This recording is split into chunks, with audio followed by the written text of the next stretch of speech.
Once I give all of those critics the official chum bucket helmet to brain control them, they'll have to love my movie, and I will rule the world. All hail Plankton.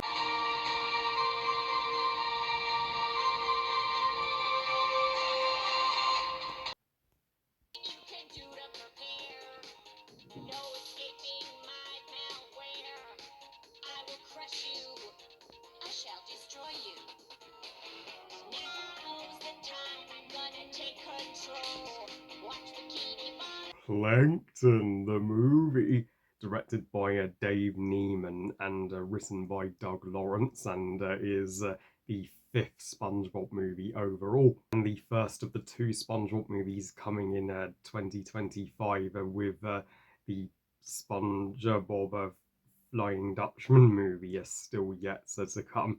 So Plankton, the movie, tells the story. It's of course a spin-off like the Sandy Cheeks movie, this time with Plankton as the protagonist, and Karen has finally had enough of Plankton being the shittiest husband to her and never listening to her.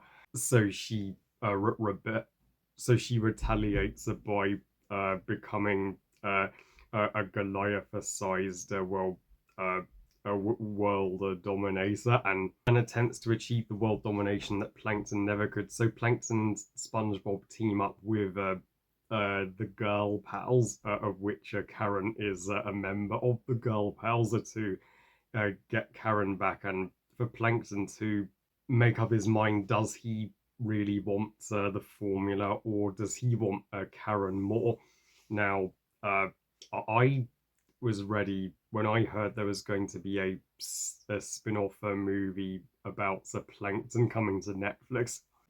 And uh, sh- after saving Bikini Bottom, the Sandy Cheeks movie turned out to be shockingly atrocious last year. I mean, that is still the biggest piece of burning garbage, a disgrace to the SpongeBob franchise. Steven Hillenburg would be rolling in his grave if he saw that. So I was ready to tear this Plankton movie into a new arson. It's come out barely even a year after the Sandy Cheeks movie, so I thought, uh, Nickelodeon just rushing out these SpongeBob movies so cheaply now. So I went into this Plankton the movie expecting the worst, um, but to my surprise, it wasn't crap.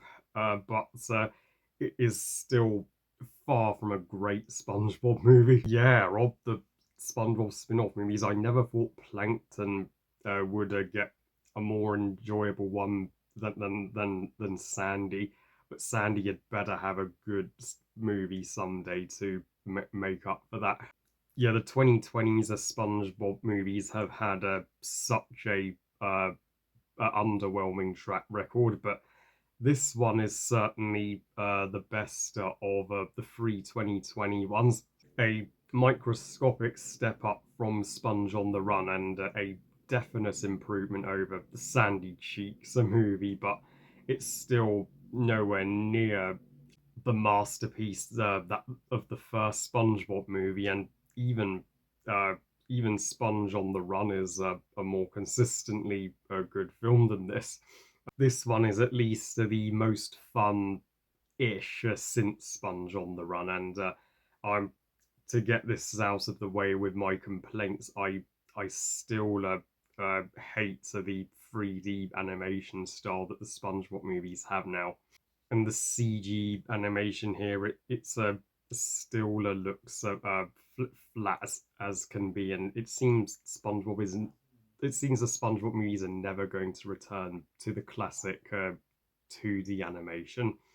And there is one live action segment to this movie on the beach in the climax, but it's all so brief and over with in a flash that Sponge Out of Water did the live action stuff way better.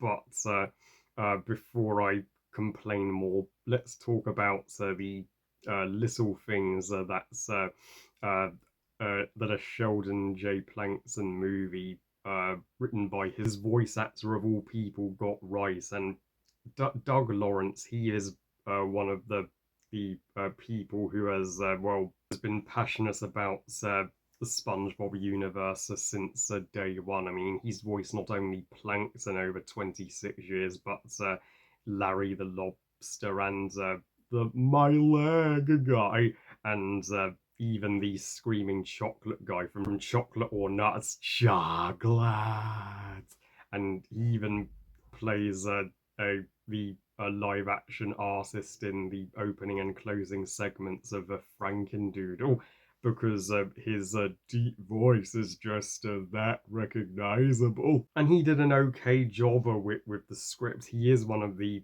stronger writers working on modern SpongeBob, and that this is a Plankton and Karen love story, which does give the movie at least some okay comedy and little snippets of heart.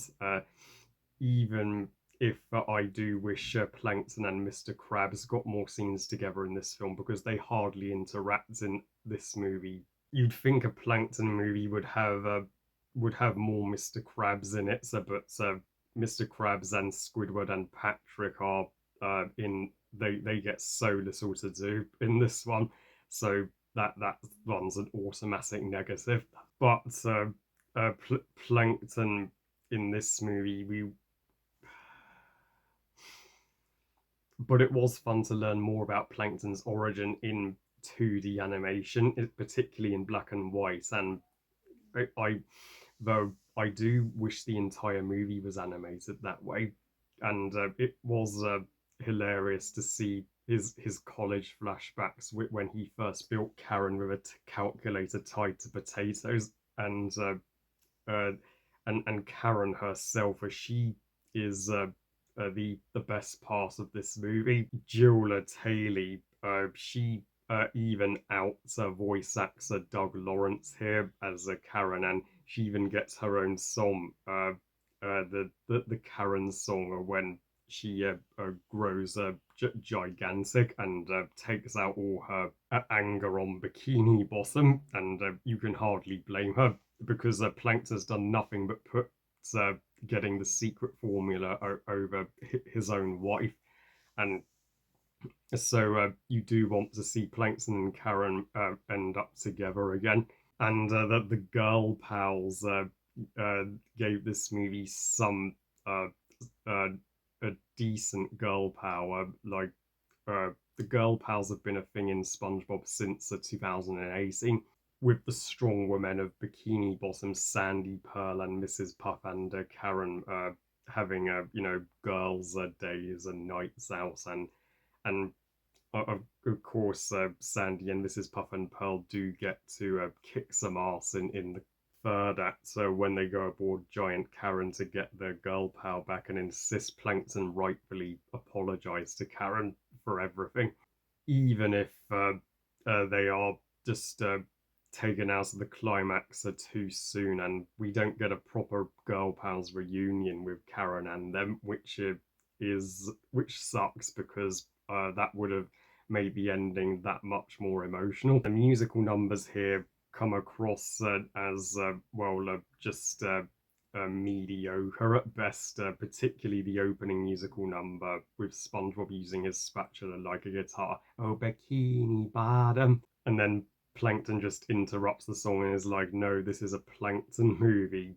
And thank heavens Plankton did, because not gonna lie, when SpongeBob opened the movie with that song, I was like, oh, here we go. This is gonna be a cringe fest rant mode at the Resi. But thank you, Plankton. You just saved it from a rant. And SpongeBob and Plankton having to team up again. I'm surprised none of the reviews I've heard have mentioned this, but it's a total rip-off of SpongeBob and Plankton teaming up in Sponge House of Water 10 years ago. The second time we have to see SpongeBob and Plankton team up to save the day, and it's so they better not do it a third time, or that will just be recycling the exact same ideas. And the pacing of this movie is all over the freaking place. So like it's it being it feels dragged out in the middle act, and the climax I feel is too rushed and far too abrupt. So overall, at least I can say I didn't hate this movie. It didn't suck, but it's it's neither the best nor worst SpongeBob movie, but it will do, I guess. If we're going to get any future spin-off SpongeBob movies, then I would love to see a Patrick movie and a Pearl movie where Pearl finds her mother. I give Plankton the movie 2 stars out of 5. Meh movie. So yeah, I mean, uh, Sheldon J Plankton, you this is like well the second time in the franchise you've attempted to fix your relationship with Karen after single cell anniversary.